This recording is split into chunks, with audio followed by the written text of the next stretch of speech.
This is a good list that I've put together, inspired by a couple of others and my own contribution, and I'd like to share this list with you. First, learning the power of purpose. A person who has purpose in their life, they have something to go for, some meaning. One writer described it, for some people it becomes a magnificent obsession. And for you and I, maybe it doesn't need to be that dramatic as a magnificent obsession.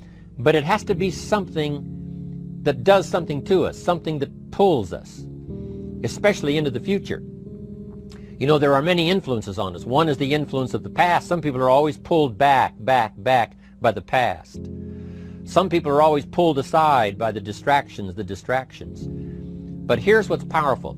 If you have a list of high purpose in your life, it pulls you toward the future.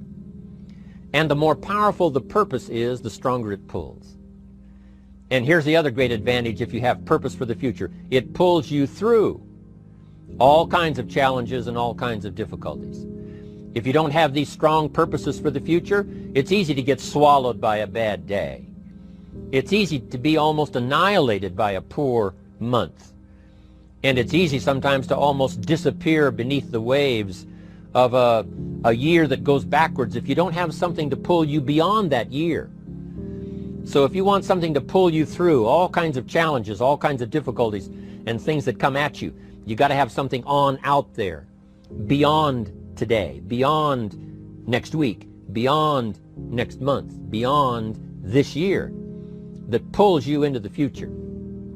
And the clearer it is, the stronger it pulls. The more dynamic it is, the more it affects your life, your spirit, your heart, your soul. It also creates imagination. It gets your mind working on how to achieve that purpose. And if your mind will work, and if your heart works, and if your spirit works, and if you have good input, like good ideas, I'm telling you, there isn't anything you can't accomplish. So that's one of the great powers that'll make a variable of you, and that is purpose. Here's the next one, self-confidence. Where does self-confidence come from? And this is the best advice I can give you on that. Not neglecting, first of all, the small daily disciplines. Self-confidence really comes from feeling good about yourself. And one of the best ways to feel good about yourself is at the end of the day to know that you poured it on. You did your best. If you conducted a meeting, you did the best you could. If you made a phone call, it was the best phone call you could possibly make. If you wrote a letter, it wasn't a casual letter, it was your best letter. At the end of those kind of days, when you feel good about yourself, self-confidence starts to rise. You know that if you can have this kind of a good day, you can have another one the next day, and those days become the weeks become the months, and the month becomes a powerful year.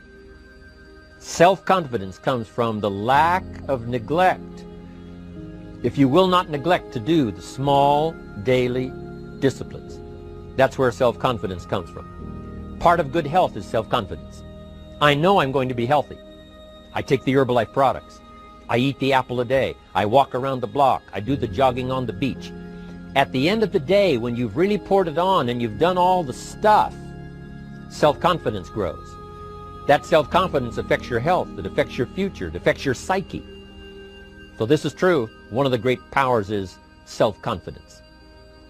Self-confidence means willingness to do whatever it takes to achieve. Some people say, well, I'll do it for a little while and see what happens. You know, I'll try a couple of things. If that doesn't work, I'm out of here. And all of us know that that kind of person doesn't have much of a future. But if you're willing to do whatever it takes, if I have to learn a couple of things, I will learn those things. If I got to learn 5 or 6 things, I'll learn all 6. If I have to take an extra class, I'll take an extra class. If I've got to read the books, I'll read the books. If I have to consult with people who know more than I know, I will do the necessary consulting. Whatever it takes, I will do. That starts to develop unbelievable self-confidence. Self-confidence also comes from the ability to rise above your circumstances, to rise above what happens, the petty little things, the discouraging things that would sink everyone else's ship except yours, that would cause someone else to quit early in the day, but you keep going. That kind of willingness to overcome all circumstances, whether it's the little challenges or the big challenges, if you're willing to do that, I promise you, this kind of power will work for you, and in you, the variable, it'll make a difference. The third on the list I had was enthusiasm. And here's what I wrote about enthusiasm. Enthusiasm that's powerful is mostly enthusiasm that is enthusiasm inside, 90%, 10% outside. We all know what the enthusiasm is like when somebody lets us see their enthusiasm, which is like the 90%, and only 10% of it is inside. But the enthusiasm that really affects people is not just being loud, but the enthusiasm that runs deep, the enthusiasm that comes from deep inside, created by self-confidence, created by purpose, created by genuine willingness to help other people. That kind of enthusiasm, knowing that you're going to get the job done, knowing you're going to affect people, knowing you're going to have testimonials flowing in from all kinds of directions. That kind of enthusiasm. A lot of it is quiet. A lot of it is unheard. And the 10% that's heard, it rings a bell.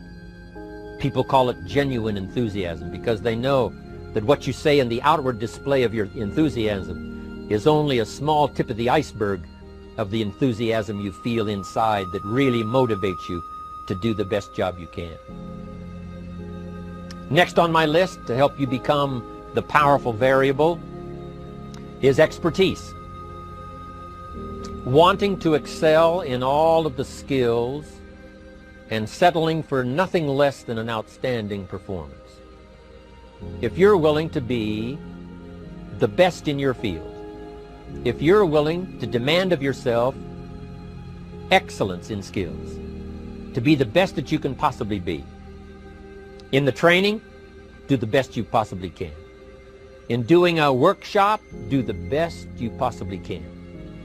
Developing the skills of using your personality, developing the skills of language, developing the skills of influence, developing the skills of organizing. If you're willing to be an expert in all of the skills, Herbalife has the way for you to invest those skills and not only make a handsome living, not only make a lot of money, but if you would so desire and if it would be your purpose, a chance to make your fortune. Expertise, excellence in skills.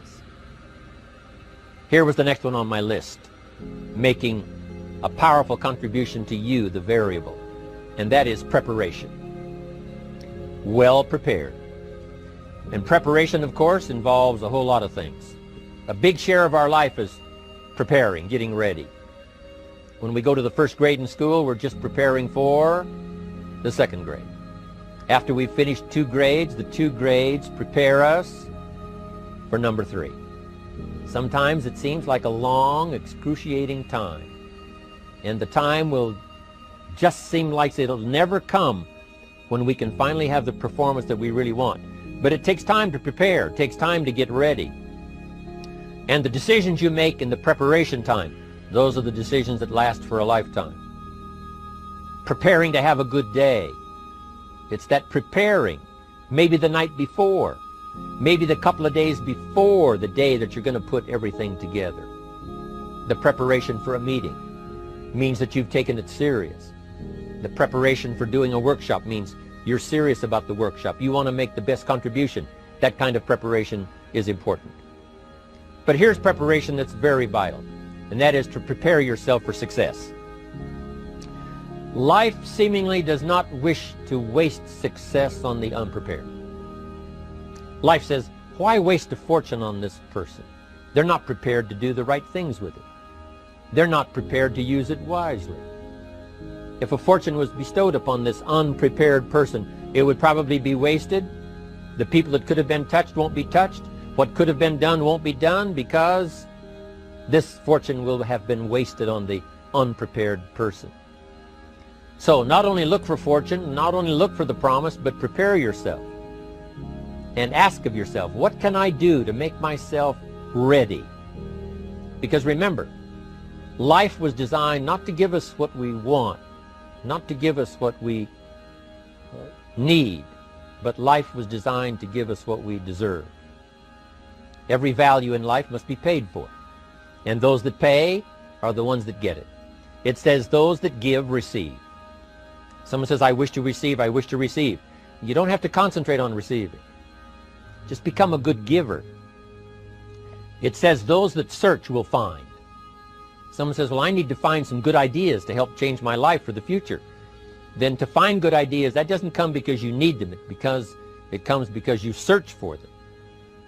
If you want good ideas, you got to go after them. You got to go to the class, you got to go to the workshop, you got to go to the training, go to the book, right? You got to go to the journal, right? Go where good ideas are being taught, go searching, go looking, because good ideas are not going to be wasted on those that are not seeking, searching, well prepared. So, prepare yourself to be ready for fortune when it comes, to be ready for challenge when it comes, to be ready for opportunity when it comes. Opportunity comes along and passes by the person that is not well prepared. I want to prepare myself this year for next year. Yes, I wish to be effective this year, but I'm also thinking of ways, how could I be better?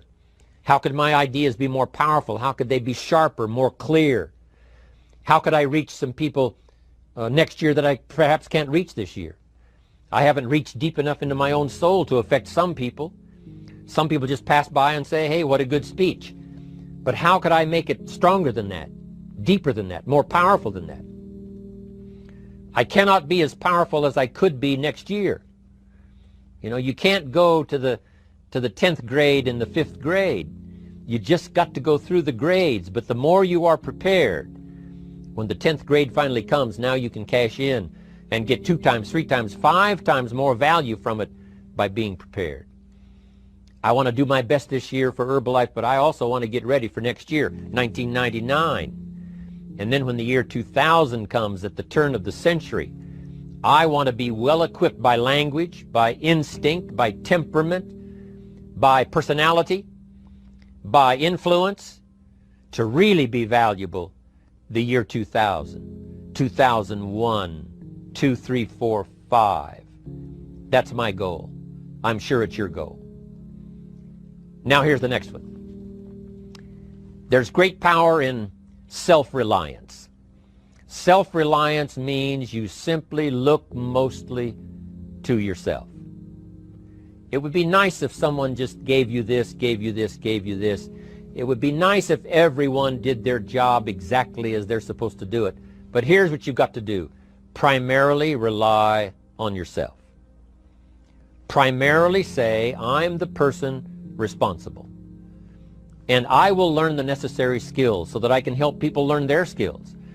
If I need lots of people to do certain things to build my organization, that is what I must have. But I've got to be the final backstop. I've got to be the final one that people can rely on. So that if this is missed and this is missed, I can catch up. I can fill the gap. I can do the job. We have to do it when we conduct meetings. We have to do it when we conduct training. We have to do it when we're in a class of just a few. What someone might have missed, we're there to fill in. Self-reliance. Primarily, we're learning to count on yourself. So that you can do this, never complain and never explain. Here's the next key power, and that's image. There's many parts to image. The image that others see you as, the image you have with other people. And it's very important how other people see you. If they don't see you as a leader, chances are they won't pay attention. If they don't see you as being in control, chances are they won't have the trust. If they don't see you as knowing where you're going, what you want to accomplish, they probably won't follow. But if people can see you, if you have the image of someone that's in charge, in control of your life, your future, your destiny, in control of the situation, if they see that, that kind of image is powerful. It helps to win the day. It attracts other people. People want to be around people that are in control, that are powerful, but they know how to use their power. Influential, but they know how to use their influence. That kind of image is important. But here's a very important image, and that is your image of yourself. self. The way you dress, the way you talk, the way you think, your capacity for learning, all of that is an important image that you have of yourself. The image that you have that if it needs to be learned, you could learn it. If there's a book that needs to be mastered, you could master it. If there's a skill that needs to be learned, why couldn't you get busy now and learn that skill? That kind of self-image, that I am continually trying my best to be the best I can. Because one of the most important places you have to look is into the future, yes. You've got to look into the past, yes. You've got to look around, yes. But one of the most important places you have to look is in the mirror. You know, how I appear to other people, that's important. But how I appear to myself is the ultimate importance. That kind of image, to where you'll develop the self-confidence, you'll develop the self-reliance. Now here's another one in my rather short list. The next word is character. Becoming a person of high values, a person of principles, a person of honesty, a person that earns respect. That kind of character. It took character when Mark started to put the marketing system together. How can we have a system that will build in the integrity, that people will know that if this happens, then this will happen. And if this goes wrong, here's the way to fix it. Unless you have the principles and the character and the integrity to put together a viable plan for a wide variety of people, then the system is not going to last very long. And I've been around long enough, and I'm sure you have been around long enough to see a lot of systems that got started, but they failed. And the reason is because they were not constructed with integrity. They were not constructed with character. They were not constructed with doing the right thing. They might have been constructed to take advantage. You know, cash it out as quickly as possible and leave. Mark was involved when others took advantage of him all those years ago before Herbalife. When someone took advantage and didn't have the character, didn't have the principles, and didn't have the character to stay, the character to see it through, the character to do the right thing. So this is important, to develop the character within yourself, that people see you as honest, as fair, willing to do the right thing, willing to be helpful, but always willing to walk the center line, not to pass the line. When we come to an opportunity like Herbalife, especially multi-level network marketing, it is so dynamic, it is so powerful, and it is so possible in fortune making that sometimes people want to speed up the process by cutting the corners, by neglecting to do the right things, you know, to cheat a little here, you know, cross the line just a little bit, because then, you know, it'll grow faster and you can cash in quicker. Not necessary here. Doing Herbalife right will build your fortune longer and stronger than trying to cut the corners and not doing it right. If we'll have the integrity that Mark had when he started it, and keep perpetuating that we will do the right thing by the marketing system, the right thing by a distributor who has a customer and they take care of that customer belongs to that distributor. That kind of integrity in the marketing system, the kind of integrity we have among each other, the kind of character we have to rely on each other, because here's what we cannot do. We cannot do this by ourselves. Mark's got to count on me. I've got to count on Mark. We've got to count on the president's team. The president's team has to count on the chairman's club for advice and counsel. We have to count on the millionaire team, the tabulator team, the world team. We've got to count on the distributor. We've got to count on the distributor giving the right message to the potential customers. We've got to count on the distributor giving wise counsel to the new recruit, teaching them the right way, the Herbalife way, the principled way, the character way. Vitally important. Building and developing your own character. Now here's another one. It's called self-discipline. Self-discipline, all of us have a challenge with that. Because sometimes it's easy, and especially if you're working hard, doing the best you can, it's easy sometimes to let up and let it go. But remember, so many people, especially now that we're as big as we are around the world, are counting on what we do. At home office, they have to be careful. They have to be disciplined. It's easy for the person who ships the product from Herbalife says, oh, well, I'll wait until tomorrow to ship it. And then they go home and sleep like a baby. But the distributor who's waiting for that product doesn't sleep that night, or doesn't sleep when the product doesn't show on time. But if everybody will have the discipline to say, I will do the best job I can. I will make mistakes, of course, because we're all human, but I'll try to remedy those mistakes and do the best job I can. That kind of self-discipline that understands how important your part is in all of the functions that work. Coming to work on the set here, HBN, there's so many people that play a part. And each one of the parts that are played is necessary to put on the broadcast, make it viable, make it real, make it powerful. Any couple of them missing, and it would be a disaster. But all of it put together, and it works like a charm.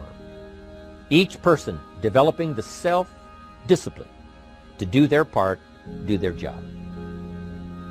Here's one more, and that is the power of extraordinary performance and demanding of yourself excellent results. This is so important. If you want to live extraordinary, you must do extraordinary. If you want an extraordinary income, you must do extraordinary things. If you want an extraordinary fortune, you must go with the demands of what it takes to have that fortune. Mark has made such a fortune, it's almost beyond comprehension what the numbers really are. But guess what he has the satisfaction of knowing? He earned it all. If he'd have been lax in the performance, Herbalife would not be here these 18 years later. Herbalife would have been a footnote in multi-level history. But because he performed year after year, the 3rd year and the 5th year, and the 7th year and the 10th year, and the 12th year and the 15th year, and now performing well in the 18th year, I'm telling you, that's what makes it such a viable fortune for Mark personally, of course, because he did the job. If we would ask of ourselves that kind of performance, and you've got to ask it of yourself. You know, I can't ask it of you. I would try to inspire you.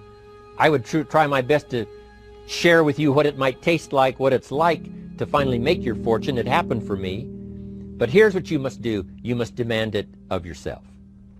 Society does not demand that you not have a heart attack. But if you want to escape having a heart attack, you must demand it of yourself. Society doesn't demand that you take Herbalife and improve your health. You have to demand it of yourself. Society doesn't demand that you jog around the block every morning. But if you want good health, you must demand it of yourself. Society doesn't demand that you read a couple of books a week and improve your intelligence and your knowledge. That you must demand of yourself. Society does not demand that you build a financial wall around your family nothing can get through. That's not a demand of society. But you must demand it, if you wish it, you must demand it of yourself.